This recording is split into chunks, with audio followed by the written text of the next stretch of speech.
Alright, so here we've got a 1700 Turbo Max, or Turbo Till, sorry. 1700 Turbo Till. Kind of an unusual deal, being 17 foot. It folds up nice and narrow. The actual base of it's only about 9 feet. And very nice transport width.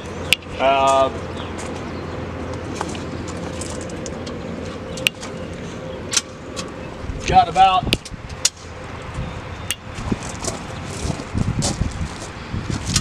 around 19-inch blades on it on the front. About the same on the back. Guys, the framing's good.